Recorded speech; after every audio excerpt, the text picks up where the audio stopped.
Isn't it weird that we as humans very often have a hard time resting? Just resting. I mean, what could be easier than rest? And yet, we can't get enough sleep. We can't slow down. We can't get the mind to stop buzzing. And aside from physical rest, mental rest, emotional rest, we just can't get that rejuvenating calm that we need. Why? Why is it so hard? In Matthew 11, Jesus made an amazing promise. And yet, it's a promise that many Christians, millions of Christians, feel like it's never fulfilled for them. Here's what he said. He said, "You will find rest for your soul." Sounds amazing, right? What an incredible thing. Deep, rejuvenating, restoring rest. How many times have you been stretched to the breaking point? You're exhausted. Even after 8 hours of sleep, you wake up dead tired, not just physically, but emotionally and spiritually. No energy, barely enough strength to grind through another day. And you just crave peace in a relentless world. But you're overwhelmed by the endless tasks and demands on you, and you try to get away for a little R&R. You come back just as drained as ever. You come back from vacation just as tired as ever. Why won't your efforts to rest work? Why doesn't it work? In Mark chapter 6, Jesus' disciples came back from a mission trip where they were completely overwhelmed. They didn't even have time to eat.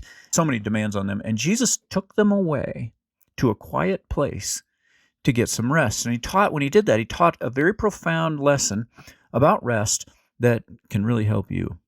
Let's take a look at this clip from my sermon on Mark 6:30 through 32, and we'll learn Jesus' secret about real rest. Then stick around to the end, because after the clip, I'm going to share insight that I found super helpful for the connection between finding rest and loving God. So Jesus is there, he's doing whatever he's doing. Here comes James and John. And they're all excited to see him. He's excited to see them. They start catching up. And pretty soon, here comes Thomas and James. And they're duo. They went out in twos. And wow, it looks like they've really been through the ringer. And then they come and there's Philip and Andrew coming, and they're coming back. And 2 by 2, each of the 6 teams finally come back. And verse 30 says, the apostles gathered around Jesus and reported to him all that they had done and taught. I bet. I mean, you just go on a vacation and you want to tell your family and friends everything that happened. Can you imagine a trip where you were out there raising the dead and driving out demons and doing miracles and preaching for the first time? You imagine what that would be like to, I'm sure they wanted to talk to Jesus. They're busting at the seams to talk to Jesus and ask him lots of questions about all they had done, all those miracles. You can imagine what that was like. Hey, Jesus, Nathaniel and I, we found a hospital and we cleared the place out. We healed everybody and even raised a dead person. And yet the people, some of them still, they don't believe. Why is that? And then Jesus says, okay, let's go back to the parables. Remember when I was telling you about the soils, the different kinds of hearts, and people receive the word based on their heart? Oh, yeah, that's right. We remember. But what about this? We healed this one guy, and he offered us money. He said that he would support the ministry. What do you do in a case like that? And Jesus said, well, remember when I told you, freely you have received, freely give. And so I'm sure they had all kinds of questions about their miracles and what they were doing, and then also about their teaching. It says, they might have asked, Jesus, whenever we brought up the kingdom of God, we would preach about that, and they would say, well, what's the Messiah going to do about Rome and the problem of the Romans? And what should we say when they ask us that? Or when we call people to repent, some of them would say that they didn't need to repent because they're children of Abraham. They're already the people of God. How do you handle that one, Jesus? And Jesus, he starts to give them an answer, but before he could get it out, some great big guy steps right in front of him and grabs him and says, Jesus, please, my wife, she's dying. You got to come help her. You got to heal her. She's going to die. And Jesus, like, wait a minute, I'm trying to talk to my disciples here. And then right then, somebody pulls Peter's robe and yanks him away and says, my cousin, you healed my cousin yesterday? Well, my niece now is sick and you need to come, and can you touch my niece? And as soon as those people would leave, others would come, they would leave, others would come. It was a madhouse. And so verse 31, so many people were coming and going that they did not even have a chance to eat. Nathaniel gets a nice bagel, he spreads some cream cheese on his bagel, and before he can put a bite in his mouth, someone else comes up and pulls him away. The whole thing was just relentless. And then to make matters worse, they get some crushing news. Crushing news. Some messengers come running up, and Jesus can tell right away something's wrong. And he says, "What is it?" And they say, "It's your cousin, John the Baptist. Is he okay?" Jesus, he's dead, murdered by Herod at a party. Finally, Jesus just pulls the plug on this whole thing, and he says, "Okay." Verse 31, he said to them, "Come with me by yourselves to a quiet place and get some rest." And so they went away by themselves in a boat to a solitary place. Now, Jesus is just pulling the plug on this whole crowd. Does this crowd need him? Yes. Could he have done a lot of good ministering to this crowd? Yes. But there's some times when you just have to say no. Right? You can't sacrifice the important on the altar of the urgent. And what was important was him debriefing with the disciples and getting some rest. And so Jesus makes a command decision here. He says, "We're taking a day off. We're closed. We're gonna take a day off." There are times when you need to do that. You need to step away from ministry and rest. God designed us to need rest. And He did that on purpose. He didn't have to design us that way. You know, He could have made us. He could have made your whole body like your heart. Your heart never takes a break, right? From the time before you're even born, in the womb, it starts pumping, never stops until the day you die, never takes a single break, never takes a rest your whole life. Your heart can do that. God could have made your whole body do that if He wanted to. He purposely designed you so that you would keep getting tired and keep needing rest. Why did He do that? Well, I can think of several reasons. So that maybe He did it so that we would depend on Him, we wouldn't get proud, we wouldn't depend on ourselves, that we would be humble, that we would pray, all that. I can think of several reasons why. But have you ever thought of this as a reason for why God designed us to get tired? I think one reason is because there are attributes of God that you can never experience unless you're tired. You know, the most important thing that can ever happen to you as a human being is to experience one of the attributes of God. Because then you're seeing His glory. So that's the best thing that can ever happen to you. And there are some attributes of God, some things that are true about God that you can't understand, you can't appreciate, you can't enjoy unless you're tired. For example, the fact that He is the giver of rest. That's one of His attributes. He is the giver of rest. And you just can't appreciate that unless you're tired. The more fatigued you are, the more delightful God's rest is, right? Apart from God's grace, we're not capable of rest. Did you know that? That's how helpless we are. You ever think about it? We're so helpless, we can't even rest on our own. Did you know that you can't even get a good night's sleep unless God enables you to? But in His mercy and love, He does enable us to rest. And it's a wonderful experience. Every time you're just really exhausted, and you plop down in your favorite chair, and it just feels good to just relax, you're experiencing the presence of God. You're experiencing one of His attributes. God is giving you that rest. And you're experiencing something about Him that's especially delightful. Every time you lie down in bed, and you just think, oh, it's so good to just get some rest, to lie down finally. You're learning something about what God is like. He's the giver of rest. And so rest is a good thing. It's a wonderful thing. In Matthew 11, Jesus compared rest to salvation. Salvation is basically God's rest. In Old Testament times, what was the holiest day of the week? The day of rest, right? The Sabbath. Now we have to be careful because in our flesh, sometimes we try to get too much rest and we get lazy. There are workaholics and there are leisureholics, right? And then we can go either way. Leisure is kind of like food. It's great if you when you need it, but if you keep having it when you don't need it, then you got problems. Jesus' rest definitely wasn't laziness. Jesus was Certainly not lazy. He worked hard. He got up early, stayed up late, worked like crazy. He loved the work of the ministry. He loved it. So we need wisdom to know when to keep working and when to rest.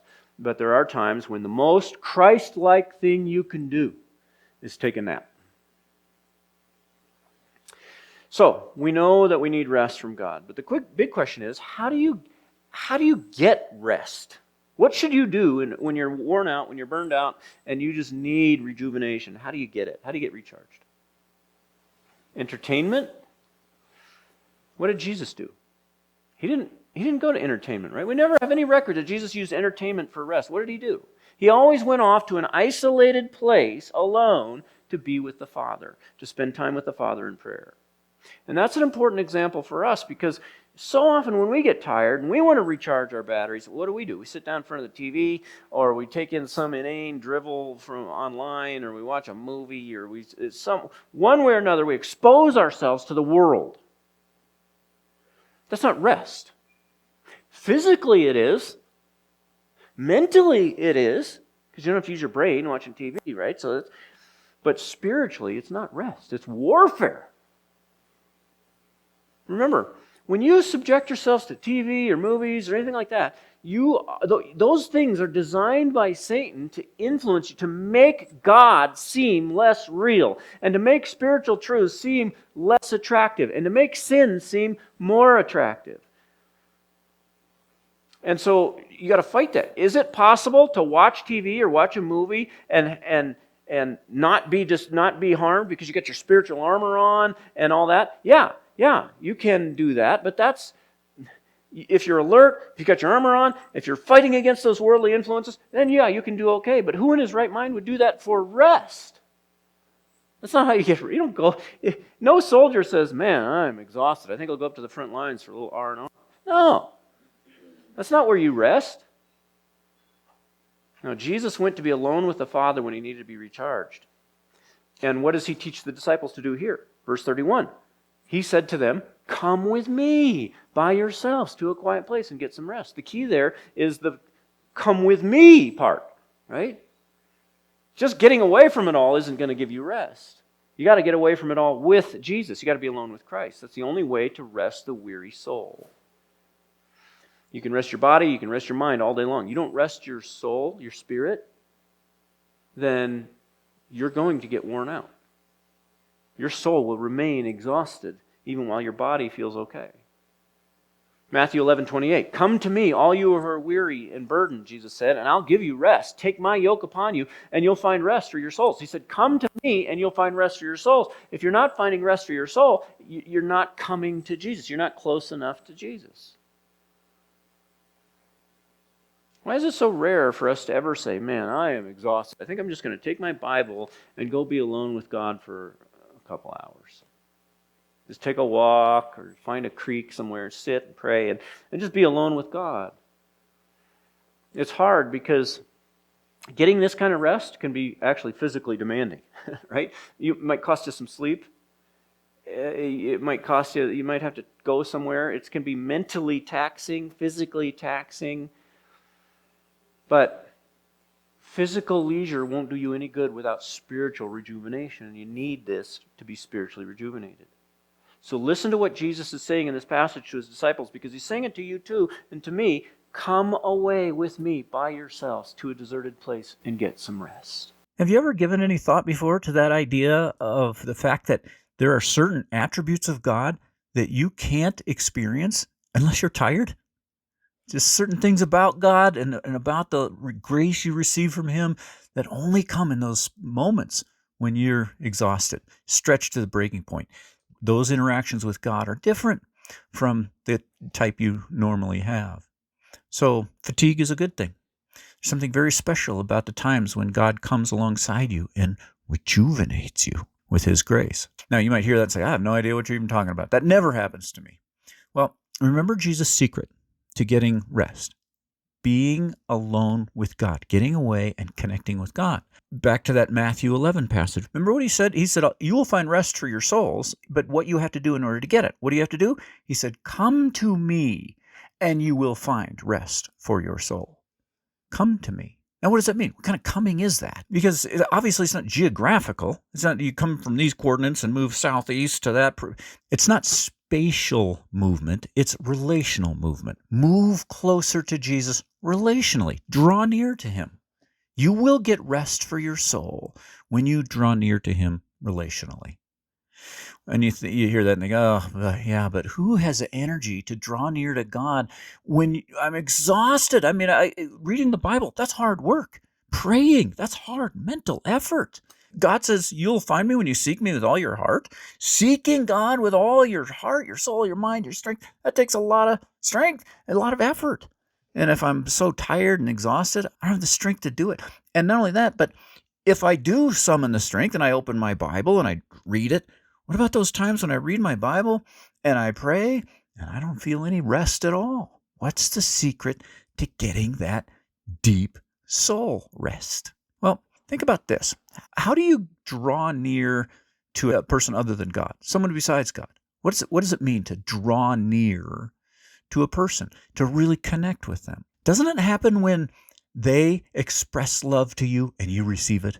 You express love to them and they receive it.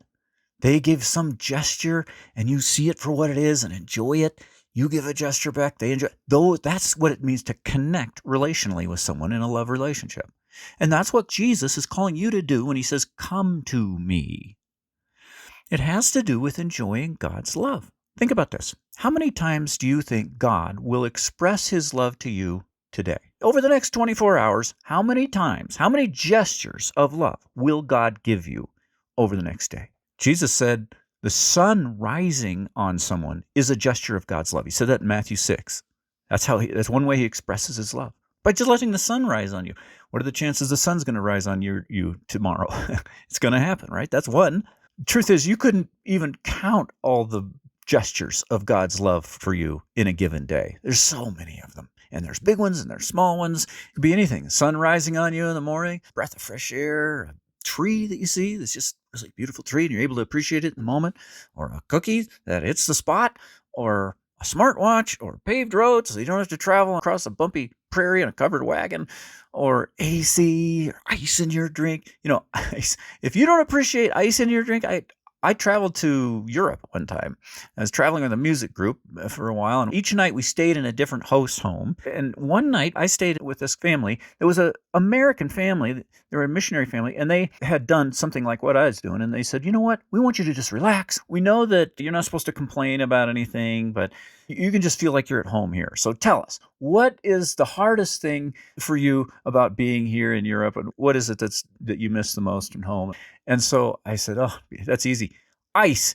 And, in Europe, they serve Coke warm. And I could, no ice. They don't have ice in anything. So I thought, man, ice in my drink. Anyway, we had a laugh about that. I went to bed. That night, I slept with the windows open because it had been real warm. But a cold front, a really unusual, very, very cold front, blew in overnight. And when I woke up in the morning, now, before I went to bed, I had washed my clothes in the sink. We were just traveling. We didn't have access to laundromats and everything, so I washed my clothes in the sink. I had jeans. I wrung them out the best I could. A cotton T-shirt.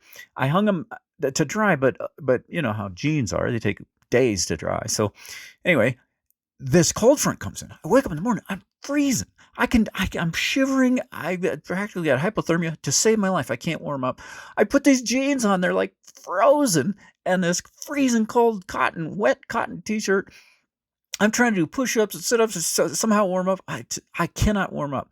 Finally, I'm shaking. I go down for breakfast, and these people had, after our conversation the night before, they had made ice for me. They gave me this huge cup full of ice water, and they really went out of their way. I had to drink this because it's not like they had ice trays or ice maker or anything. They had to get real creative in making all these pieces of ice. They present me with this cup of ice, like, here you go. And so I'm freezing. I have to drink this. Anyway, that has nothing whatsoever to do with any of this. I just had to tell a story. All that to say, sometimes something as small as ice in your drink, a gesture of God's love, or shelter from the wind and the sun and the rain, just feeling protected, or maybe it's a podcast that helps you have new insight into the Word of God, something you've never thought of before, or a device that works really great for listening to that podcast, or any of that. Over the next 24 hours, see if you can notice You can't notice all of God's gestures, but what about 10?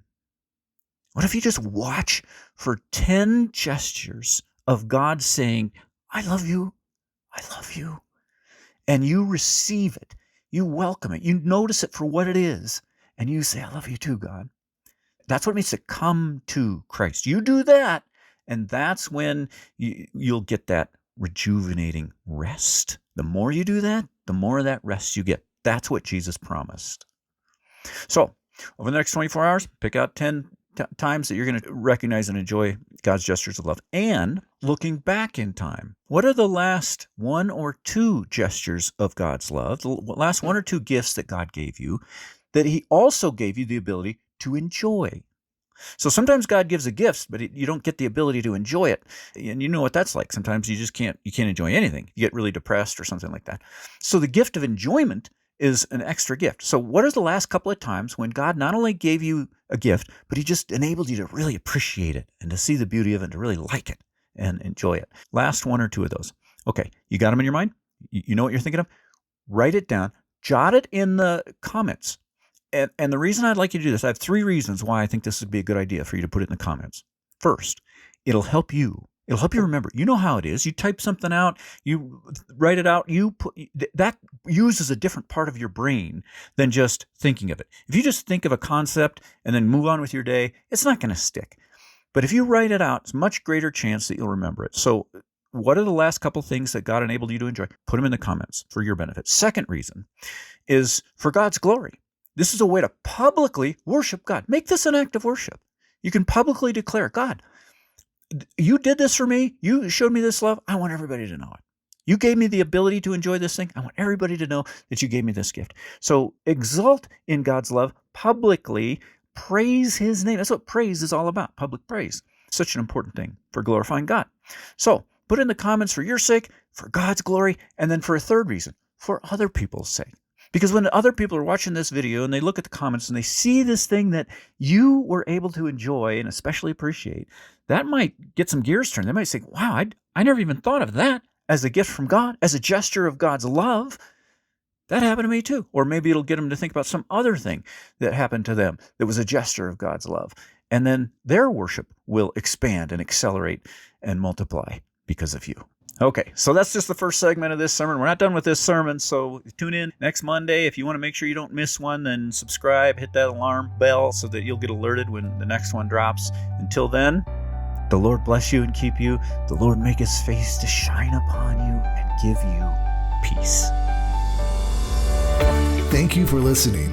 If you found today's episode edifying, why not share with a friend? A simple post on social media can change a person's day. This season, the Food for Your Soul podcast features excerpts from our sermon series on the Gospel of Mark. Over 130 expository sermons covering every verse. You can find those and hundreds of other sermons for free download on drichardferguson.com. Until next time, rejoice in the Lord always and set your mind on things above, where Christ is seated at the right hand of God.